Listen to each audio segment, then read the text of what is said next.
Picture this, you die on the battlefield in 1812. Blood, mud, the whole tragic package. Fade to black, roll the credits, job done. Except Napoleon himself reaches down from the afterlife, slaps some glowing zombie juice into your veins and goes, "Get up, soldier, we're not done with you yet." That's not a fever dream, that's literally the opening 5 minutes of Valor Mortis. And yes, Pack, we need to talk about this one. What's up, Pack? Cyberwolf here, and today we're diving into what might be the most unhinged pitch of 2026. Dark Souls, but Napoleonic France. And you're a resurrected zombie soldier taking orders from Napoleon himself.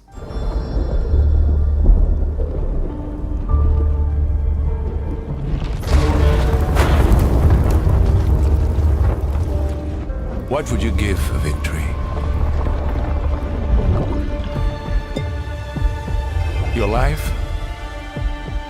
The lives of your sons?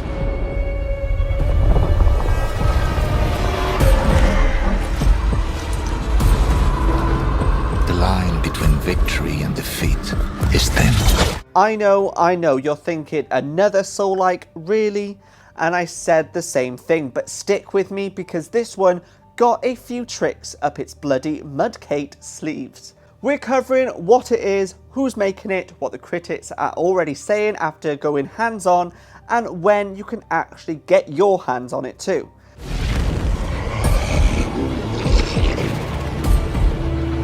What if you had within you power, terrible and divine, to destroy your enemies, break their will? So here's the elevator pitch. Valor Mortis is a soul-like action role-playing video game played from a first-person perspective, developed by One More Level and published by Lyrical Games, set to release for PlayStation 5, Windows, Xbox Series X and S in 2026. Now here's where it gets a little bit more interesting. One More Level isn't just a random new studio.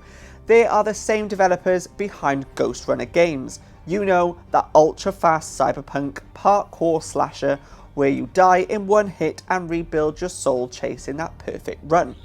So naturally, their next move is a slow, methodical, first-person, medieval-adjacent soul game set in Napoleonic Wars. Yeah, that's a pivot. A cyberpunk ninja assassin to trudge through the mud while a dead French emperor yells motivational quotes at you. Bold choice. Let's see if it pays off.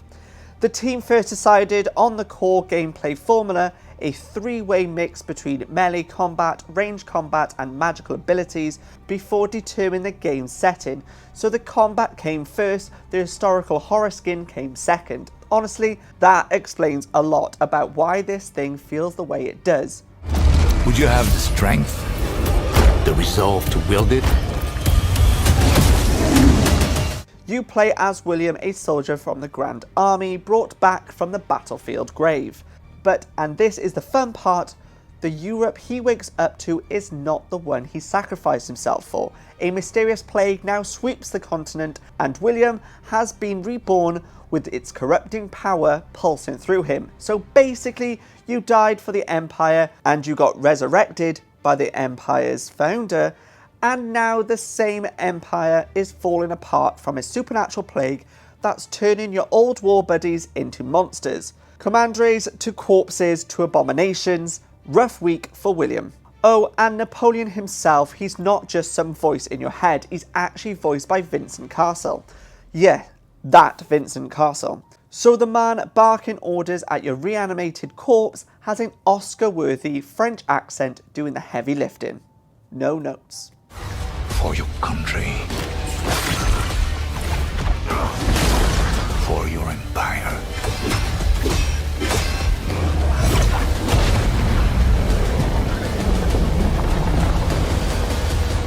For your emperor. According to the director, the theme of horror is very important in both the monster design and the story, and the game tells a universal story about soldiers in the war. So underneath the zombie musket men and glowing magic fists, there's an actual attempt at saying something about war trauma. Ambitious for a game where you can also set people on fire with your bare hands. War takes its toll on everyone. Okay, here's the part that actually got my attention, Pack. First, while the game features firearms, it was not designed to be played as a first-person shooter. It's melee first with guns and magic layered on top as tools, not your main damage output. So don't go in expecting Call of Duty Waterloo. What horror has been unleashed on these lands? Some escape in daydreaming, some in madness. Second, the level design pulls from the Metroidvania structure. Players used newly unlocked abilities to discover new pathways and shortcuts, so you will hit a locked door or a weird chasm early on, walk away annoyed and come back 3 hours later like, oh, that's what the fire ability was for. Confirmed in the demo itself, you need to unlock a fire ability just to burn through an obstruction blocking the battlefield, and you need a gun just to shoot a tree stump to cross the chasm. Classic gatekeeping, just with more mud. And here's the fun bit from the Ghost Runner fans. The devs confirmed there's still Ghost Runner DNA baked in, including wall running mechanics, even if most preview players didn't get to test it yet. So we've got first person melee combat, muskets, literal magic powers pulled from the Plague, wall running and a Metroidvania map. That's a lot of ideas in one soup. The question is whether it would actually work. And according to the people who've played it, it kind of does.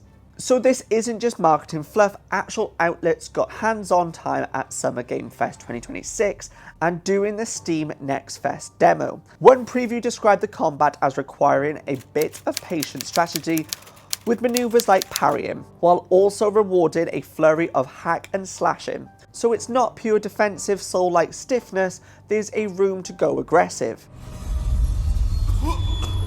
Am I dreaming this hellish nightmare? The same writer said he went in with the same worries about another soul-like, but the first-person combat was slick enough to convince them to become another one of its loyal zombie soldiers. Another hands-on preview from Summer Game Fest called it a big departure for the studio, noting going from Ghost Runner's fast-paced cyberpunk acrobatics to a slow, hardcore soul-like wasn't what anyone expected, but came away eager for more after the demo time ran out. And a third outlet said flat out that after 30 minutes with the game, they left feeling cured of my soul-like fatigue, thanks to distinct first-person combat and a finely tuned precision. That's a bold claim in 2026, Pack. Soul-like fatigue is real right now. Everybody and their cousins is making one. So hearing this one actually feels different from multiple outlets independently, that's worth paying attention to. The numbers back it up to the free demo on Steam site at mostly positive, with 72% of over 1,500 user reviews in favour. Valor Mortis was also named one of the top demos at the Steam Next Fest, and the devs liked the response so much they extended the demo for 2 extra weeks to keep collecting the feedback before the launch. Alright, the part you actually clicked for. When can you play this? Valor Mortis is set to release on October the 13th, 2026 for PC, PlayStation 5 and Xbox Series X and S. And the good news, you don't have to wait until October to try it yourself. There is a free demo available right now on Steam. It went live June the 7th, 2026.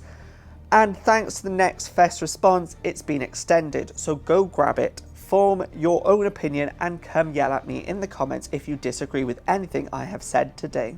So Dark Souls meet Napoleonic War, meets body horror, meets Vincent Cassel yelling in French at your reanimated corpse. Is it a lot? Absolutely. Is it working? Based on the demo's reception so far, yeah, actually it might be.